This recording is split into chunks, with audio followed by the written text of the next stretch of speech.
Hi there, welcome to the Healthy Church Staff Podcast. I'm Todd Rhoades, one of the co-founders over at Chemistry Staffing, and your guide and host here today on the Healthy Church Staff Podcast. We are in the middle of a series. We just started it yesterday.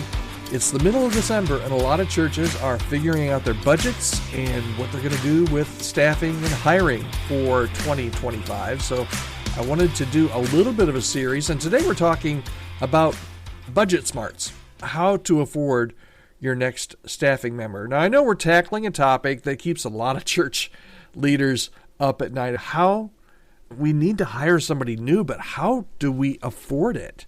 Budgets can feel like they're just a never-ending balancing act, and the idea of just adding one more salary to the mix, it's enough to make anybody nervous. But here's the thing, staffing isn't just an expense, it's an investment. Now, you would expect somebody from a staffing firm to say that. But like any good investment, staffing does require a plan. I see way too many churches that don't really have a plan for staffing, and particularly when you're adding a new person and a new annual salary to your budget. So let's talk about that today.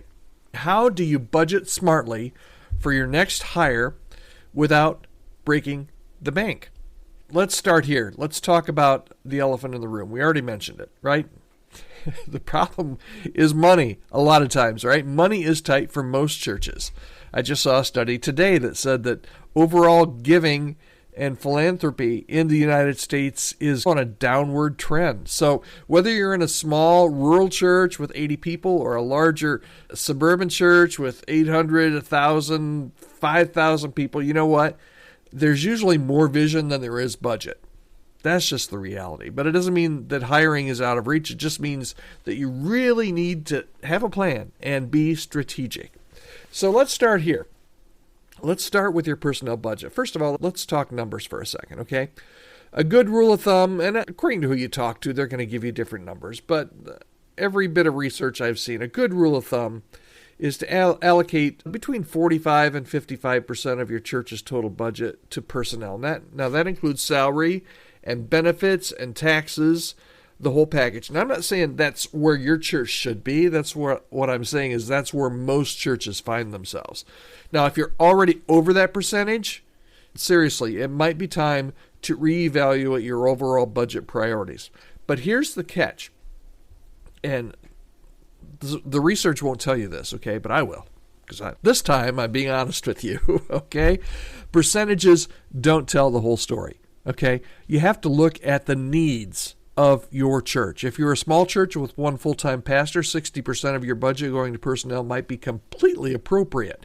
It's the key really here is to match your spending with your ministry goals. So the first thing you want to do is look at that personnel budget. Where are you on that percentage? If you don't know the percentage, that's where you need to start. Okay, and then the second thing I would encourage you to do would be think beyond salary. When you're budgeting for a new hire, it's not just about the salary. We talked about money. It is about salary, right?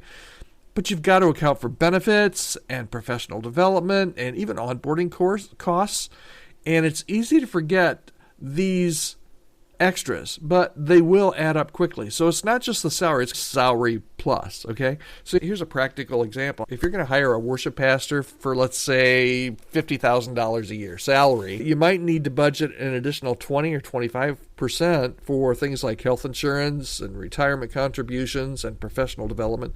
So you're all in, your $50,000 hire might actually cost you closer to $60,000. Matter of fact, if you're including benefits like health insurance, it absolutely will, no doubt about it. So think beyond the salary. And then the third thing I would like you, 3 out of 4 things here today, find some creative funding solutions. All right, now let's get creative, okay?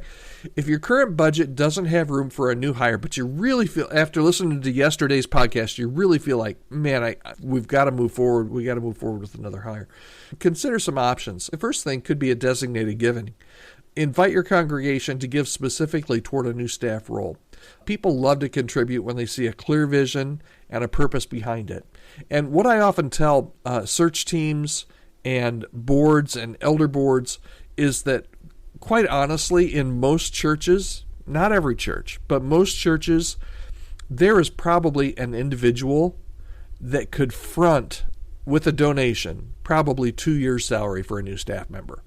Seriously, you probably know who that person is. People that have means love to give to a cause.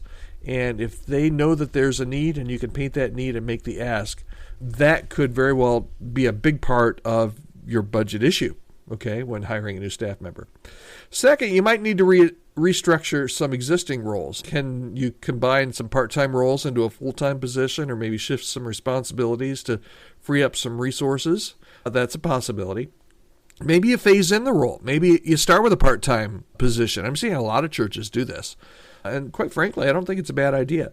Start with a part-time hire and gradually increase hours as your budget allows. Now, this is gonna probably cause you to have to hire somebody locally, because no one will move to your church for a part-time salary. Some people will, but most people won't.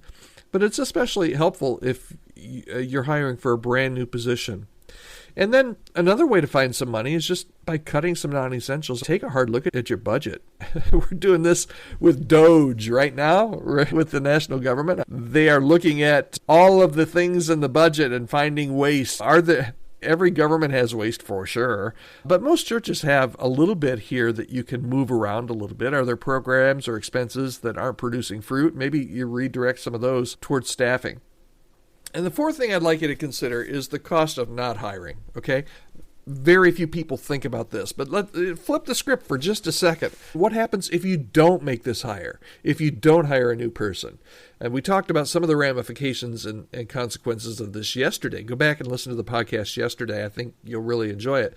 But if you need to make a hire and you don't, your burnout will increase among your current team. Your ministry effectiveness will decrease. It's just a given.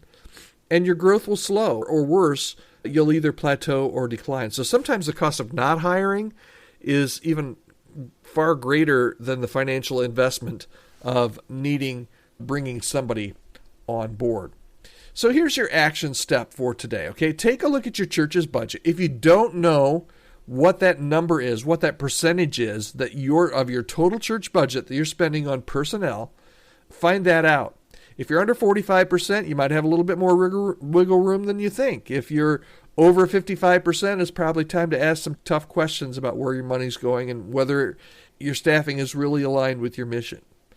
So consider reaching out to a trusted financial advisor, a church consultant. Reach out to me. You can reach out to me anytime. I do this with churches all day, every day, a lot of times. Feel free to reach out to me, podcast@chemistrystaffing.com, podcast@chemistrystaffing.com. Sometimes just a fresh set of eyes can uncover opportunities that you didn't even know were there. And I know that budgeting can feel overwhelming, but you don't have to figure it out alone. If you're thinking about hiring, but you're unsure about how to make it work financially, let's chat. Shoot me an email. Again, podcast@chemistrystaffing.com. I'd love to help you think through whatever you're doing. Don't worry, I'm not a salesy guy, so I'm not a high-pressure guy. So I'd love to hear your story, hear what you're thinking, and give you some input. And hey, if God would have us to work together in the future, I would absolutely love it. All right, thanks for hanging out with me today. Remember, staffing isn't just a line item in your budget. It's a way to invest in the future of your church and in the people that you're called to serve. You've got this, and I'm here to help however I can. All right, thanks. We'll talk to you again tomorrow on the Healthy Church Staff Podcast.